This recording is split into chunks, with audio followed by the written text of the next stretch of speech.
ગરમીને લઈને રાહતના સમાચાર। 3 દિવસ ગરમીમાંથી આંશિક રાહત મળશે। આજથી ગરમીમાંથી આંશિક રાહત મળશે। 2 થી 3 ડિગ્રી તાપમાન ઘટશે। 21 તારીખથી ફરી તાપમાનમાં વધારો થશે। જો કે અમદાવાદ, રાજકોટ અને કચ્છમાં તાપમાનનો પારો 42 ડિગ્રીએ પહોંચવાની શક્યતા હવામાન વિભાગે વ્યક્ત કરી છે। 3 दिन मतलब 18, 19, 20 अप्रैल इसमें तापमान में आपका गिरावट होएगी 2 से 3 डिग्री सेंटीग्रेड।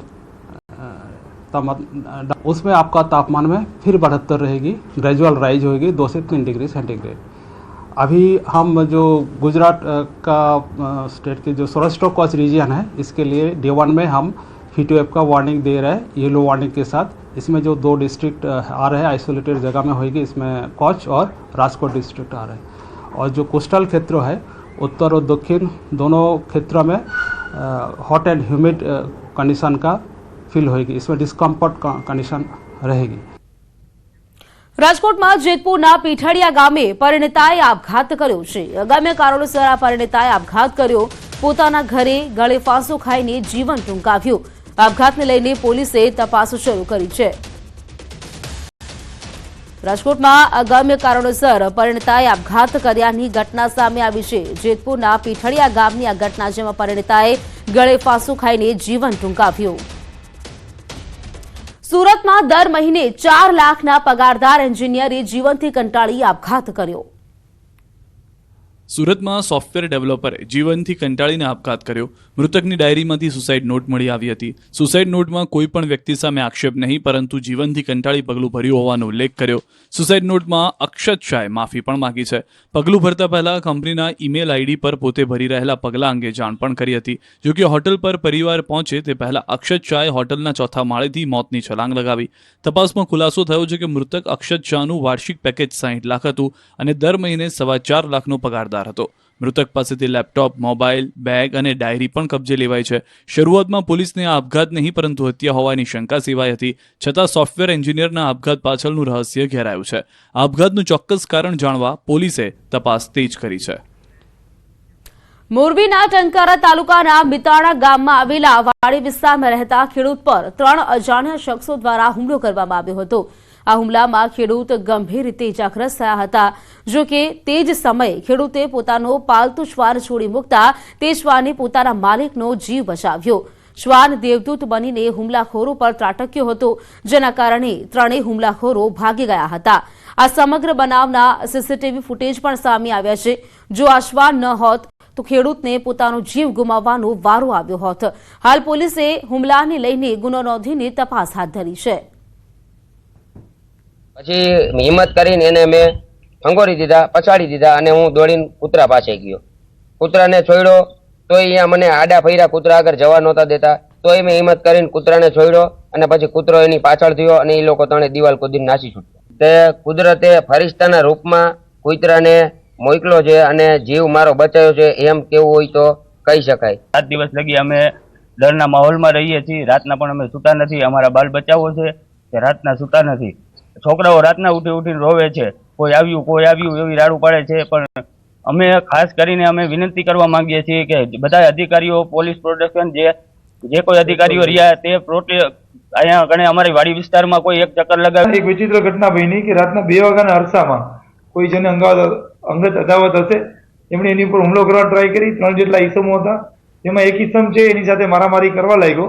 એ દરમિયાનમાં એમનો પોતાનો પાળેલો કૂતરો છે જે ઇંગ્લિશ બ્રીડનો છે, એ આવી ગયેલ નજીકમાં અને એને માલિકે છૂટો મૂકતા આ કૂતરાએ 3 ઈસમોને ત્યાંથી હાંકી કાઢ્યા અને પોતાના માલિકનો આબાદ બચાવ કર્યો। અમદાવાદના સેટેલાઇટ પોલીસ સ્ટેશન વિસ્તારમાં 45 લાખના સોના ચાંદીના દાગીના અને રોકડની ચોરી મામલે એક રીઢા ચોરની ધરપકડ થઈ છે। પોલીસે 350થી વધુ સીસીટીવી ફૂટેજ ચેક કરી અર્જુન રાજપૂત નામના આરોપીને દબોચ્યો છે। પોલીસના મતે તેની પર અલગ અલગ 52 ચોરીની ફરિયાદો નોંધાઈ ચૂકી છે। 45 લાખની ચોરીના કેસમાં પોલીસે 25 લાખનો મુદ્દામાલ જપ્ત કર્યો છે। આ આરોપી નંબર વગરની બાઇક લઈને ચોરી કરતો, જેમાં તેનો મોટો ભાઈ પણ સાથ આપતો હતો। આરોપી ચોરીનો મુદ્દામાલ રાખવા માટે મહેસાણામાં એક મકાન ભાડે રાખ્યું હતું અને પોતે વડોદરા રહેતો હતો। 3 માર્ચે વૃંદાવન બંગલોઝમાં 45 લાખની ચોરી થઈ હતી, જેમાં તેની ધરપકડ કરવામાં આવી છે।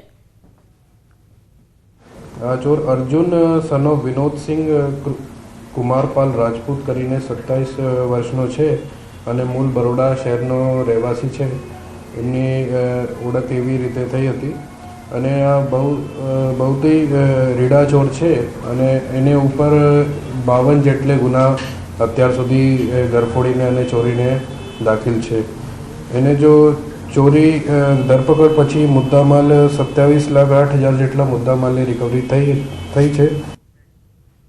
સુરત શહેરમાં થઈ રહેલી બાઇક અને ગરફોડ ચોરીનો ભેદ ઉકેલવામાં પોલીસને સફળતા મળી છે. પોલીસે પાટણના ચાણસ્માના રોહિત ઉર્ફે અશોક દેવી પૂજકની ધરપકડ કરી. પોલીસ તપાસમાં સામે આવ્યું છે કે આરોપી થોડા સમય પહેલા જ ચાણસ્માથી ચોરી કરવા સુરત આવ્યો હતો. આરોપી સુરત આવી પ્રથમ બાઇકની ચોરી કરતો અને ત્યારબાદ મકાનમાં ચોરીને અંજામ આપતો હતો. ચોરી કર્યા બાદ બાઇકને તેઓ છુપાવી દેતા અને ત્યારબાદ તેને અન્ય રાજ્યોમાં સસ્તા ભાવે વેચી દેતા હોવાનો ખુલાસો થયો છે. આરોપીએ પૂછપરછમાં 8 જેટલા ગુનાની કબૂલાત કરી છે.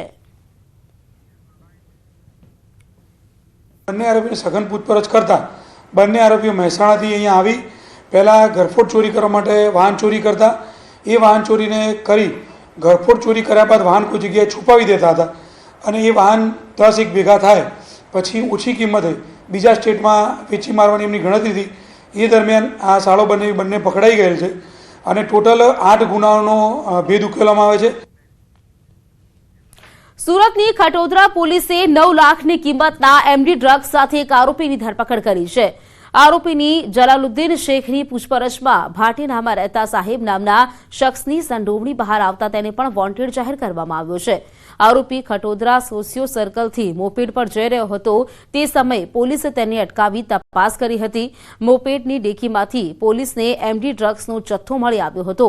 આરોપી અગાઉ પણ લાલગેટ પોલીસ સ્ટેશનમાં ડ્રગ્સના કેસમાં ઝડપાઈ ચૂક્યો છે અને એક જુગારના કેસમાં પણ ધરપકડ થઈ હતી. જલાલુદ્દીન શેખ 6 મહિના પહેલા જ જેલમાંથી બહાર આવ્યો હતો. 97.150 ગ્રામ જેટલો એમડી પદાર્થ મળ્યો, જેની જો કિંમત છે 9,71,500 રૂપિયા છે અને આરોપી પાસેથી મોબાઈલ, બર્ગમેન અને બધું મળીને 10,01,300 રૂપિયાનો મુદ્દામાલ કબજે કરવામાં આવ્યો છે. 3 થી વધુ જિલ્લામાં તસ્કરોએ તરખાટ મચાવ્યો. રાજકોટમાં પોલીસ સામે જ 75 લાખની ઘડિયાળની ચોરી. વડોદરાના વાઘોડિયામાં તસ્કરોએ તરખાટ મચાવ્યો છે. વાઘોડિયા જીઆઈડીસીમાં વધુ એક ચોરીની ઘટના બની છે. આ વખતે કંપની બહાર પાર્કિંગમાં પાર્ક કરેલી કામદારની બાઇક ચોરાઈ છે. શિવ પેકેજિંગ કંપની બહાર પાર્ક કરેલી મોટરસાઇકલની ઉઠાંતરી કરતા શખ્સો કેમેરામાં કેદ થયા. બાઇક લઈ આવેલા 2 ઇસમો પૈકી એકે મોટરસાઇકલ ચોરી કરી બીજી મોટરસાઇકલથી ધક્કો મારી ફરાર થયા. આ તરફ અમદાવાદમાં પગની સારવાર માટે સગા સંબંધી પાસેથી રૂપિયા ન મળતા એક યુવક મિત્ર સાથે મળી ચોરીના રવાડે ચડ્યો. જો કે ચોરી કરવા માટે રિક્ષાનો ઉપયોગ કરવો આરોપીઓને ભારે પડી ગયો. અમદાવાદના મણિનગરમાં આવી જ એક ચોર ગેંગને પોલીસે પકડી છે. જયનગર સોસાયટીમાં માતાજીની મૂર્તિ, સોના ચાંદીના દાગીના અને આઈફોન સહિતના મુદ્દામાલની ચોરી કરી હતી. પોલીસે 4 આરોપીની ધરપકડ કરી. પૂછપરછમાં ખુલાસો થયો કે સમીર ખાન ઉર્ફે કાણીઓ પઠાણને પગમાં સળિયો નાખેલો છે અને તેની સારવારમાં પૈસા ન મળતા તે ચોરીના રવાડે ચડ્યો હતો. આ ચોરીને અંજામ આપવા આરોપીઓએ રિક્ષાનો ઉપયોગ કર્યો અને આ જ રિક્ષાએ આરોપીઓને જેલ સુધી પહોંચાડી દીધા. પોલીસના મતે આરોપી સમીર ખાન પઠાણ અગાઉ 14 ગુનામાં પકડાઈ ચૂક્યો છે અને 2 વખત પાસા પણ ભોગવી ચૂક્યો છે. તો અન્ય આરોપીઓ પણ ગુનાહિત ઇતિહાસ ધરાવે છે. તો રાજકોટ શહેર પોલીસને તસ્કરોએ પડકાર ફેંક્યો હોય તે પ્રકારની ઘટના સામે આવી. શહેરના એ ડિવિઝન પોલીસ સ્ટેશનથી માત્ર 100 મીટર દૂર લાખો રૂપિયાની માલમત્તાની ચોરી થઈ. શોરૂમમાં વહેલી સવારે 66 લાખ રૂપિયાની કિંમતી કાંડા ઘડિયાળ તેમજ 4 લાખ રૂપિયાની રોકડની ચોરી થઈ હતી. પોલીસની પ્રાથમિક તપાસમાં શોરૂમમાં માત્ર એક જ તસ્કરે પ્રવેશ કરીને માત્ર 23 મિનિટમાં લાખો રૂપિયાની માલમત્તાની ચોરી કરી હતી. સમગ્ર